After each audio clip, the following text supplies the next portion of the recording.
Mesdames et messieurs, bonjour, bonsoir. Je suis PF pour LTLT Lakers tout le temps, la chaîne francophone des Lakers. Dans l'émission d'aujourd'hui, nous revenons sur la défaite des Los Angeles Lakers hier soir à Denver, 132-126. Nous allons débriefer tout ça et surtout, nous allons nous projeter sur le prochain match, le match 2, que les Lakers doivent absolument gagner. Lakers tout le temps, c'est tout de suite. Step 1, wake up early, gonna rise with the sun. Step 2, get some good, some food in you. Step 3, think real hard about what you wanna be. Step 4, everybody just do your thing. Wake up, today's gonna be a good day. Wake up, today's gonna be a good day. Wake up, today's gonna be. Les Lakers ne sont pas rentrés dans leur match hier, et on va pas se mentir, ça a failli partir en blowout cette histoire. Tellement l'équipe de Denver était impressionnante en première mi-temps. Les Lakers ont mis du temps à trouver la solution en changeant un petit peu leur match-up, en changeant leur line-up, et on a vu des solutions pour l'avenir, des choses qui peuvent fonctionner.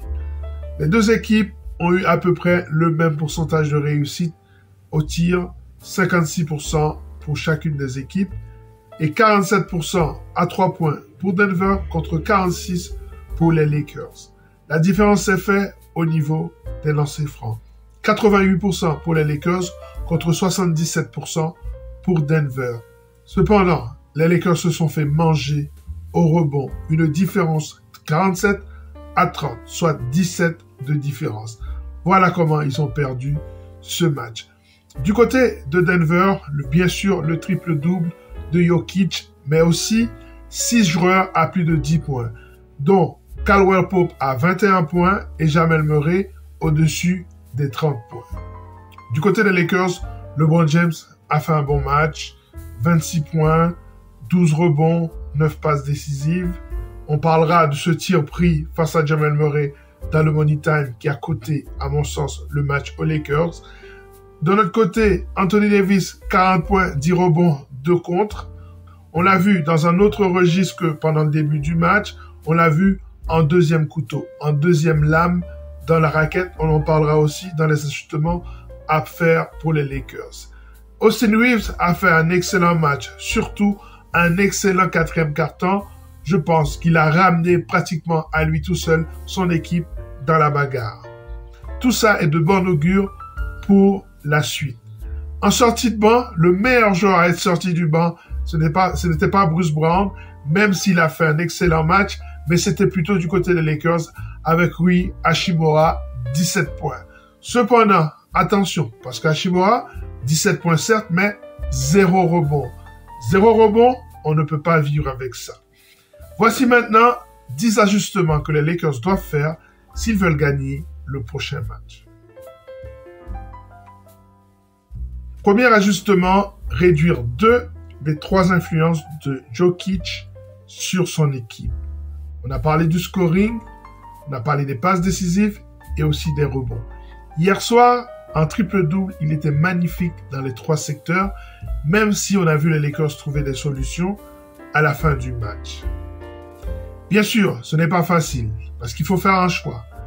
Est-ce qu'on va faire un double team sur lui, donc une prise à 2, auquel cas il va trouver des shooters, il va mettre les autres en confiance, ou alors est-ce qu'il faut aller en 1 contre 1? Et si vous allez en 1 contre 1 avec lui, il va vous détruire. Parce que c'est peut-être l'un des pivots les plus techniques qu'on ait jamais vu dans l'histoire de la NBA. Il est très difficile à jouer au poste. Dans le pick and roll, avec Jamal Murray, il est extraordinaire. On verra ce que les Lakers doivent absolument faire pour défendre ce pick and roll.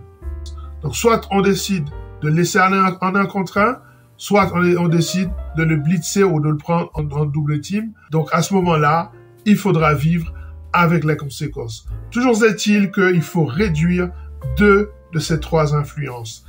À chaque fois qu'il a un triple-double dans ses playoffs, son équipe a gagné. Donc la formule est extrêmement simple.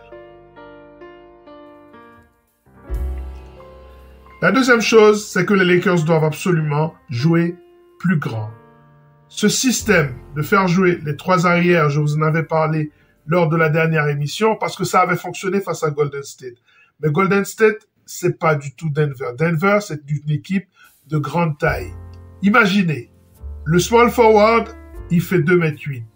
Le power forward, il fait 2,10 m. Et le pivot, il fait 2,16 m.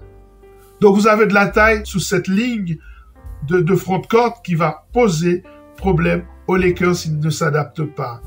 Ils sont arrivés dans ce match avec leur petit line-up et ils se sont fait manger au rebond. Jokic a eu presque plus de rebonds que toute l'équipe des Lakers combinée. Évidemment, dans un contexte pareil, vous ne pouvez pas gagner le match. Il faut donner plus de temps de jeu à Rui Hachimura et surtout, il faut le faire rentrer dans le 5 de base. Notamment pour pouvoir apporter beaucoup plus de spacing parce que Denver devra défendre contre lui, mais aussi pour la taille. Et je vous rappelle que 0 rebond pour Hachimura. Là, il va falloir trouver une solution, monsieur Hachimura. On ne pourra pas survivre avec ça. L'une des conséquences de jouer plus grand, c'est que vous avez Hachimura qui peut défendre sous Jokic. Dès lors, vous avez Anthony Davis en deuxième lame. Utilisez Anthony Davis tel que vous l'avez utilisé lors de la bulle d'Orlando en 2020. C'était Dwight Howard qui défendait sur le Joker et Anthony Davis était en poste 4 en couverture. Donc ça, je pense que c'est la solution. Parce qu'il faut que Anthony Davis reste le plus souvent possible dans la raquette. Le quatrième ajustement qu'il faut faire, c'est de faire sortir D'Angelo Russell du banc. Ça me semble très important. Il faut jouer avec Dennis Schroeder dans le 5 de base et avoir D'Angelo Russell en sortie de banc. Je ne suis pas en train de le condamner. Je suis sûr qu'il va nous apporter quelque chose dans cette série. Dans le contexte de cette série, justement, on a besoin d'une part d'un joueur qui est capable de passer au-dessus des écrans. On a remarqué que lorsque Schroeder passait au-dessus des écrans, il posait beaucoup plus de problèmes à Jamal Murray qui n'était pas dans son rythme.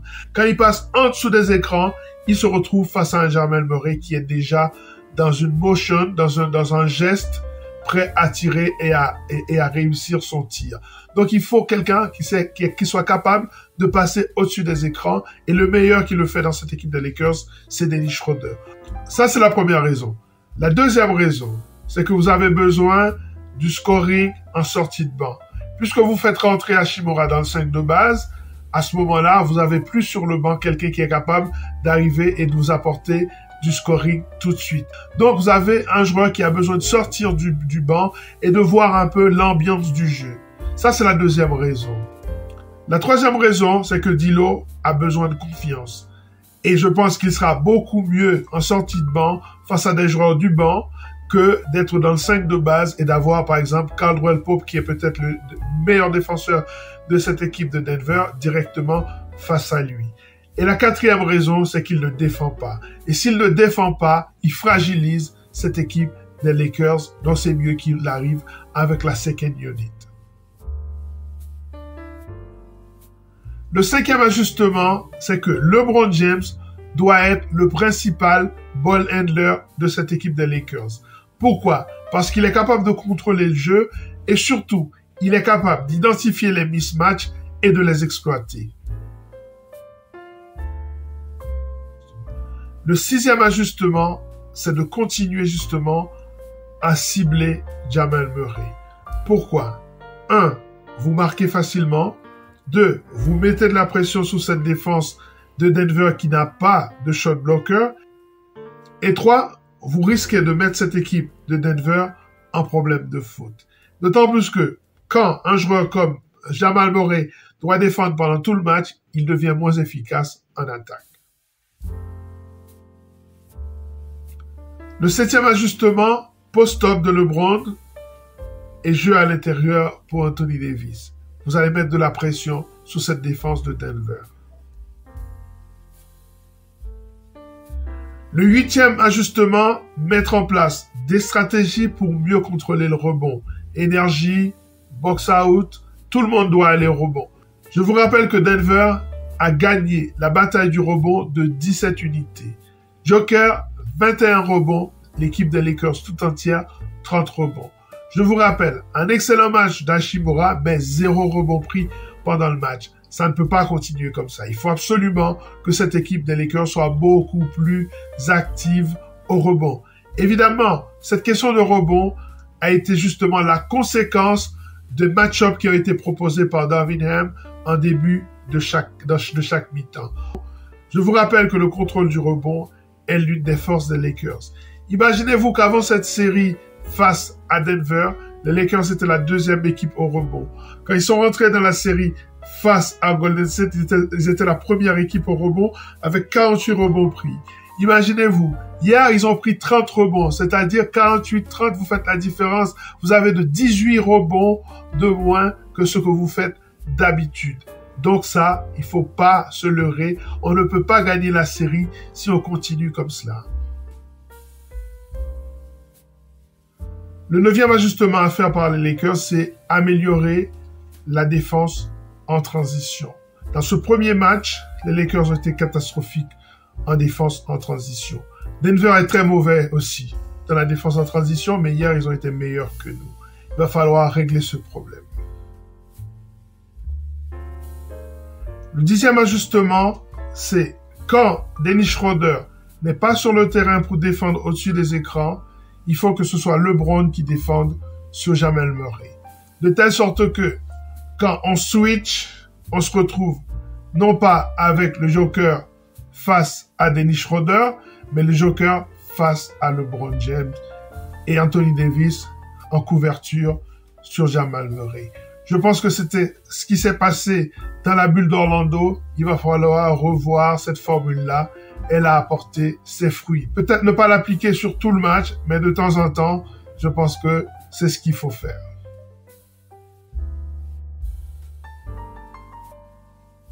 Voilà, ça est terminé pour cette émission consacrée à cette défaite très frustrante des Lakers hier soir et des ajustements à faire pour le prochain match. Nous reviendrons bientôt pour de nouvelles analyses sur cette chaîne Lakers tout le temps, la chaîne francophone des Lakers. À très bientôt. Ciao.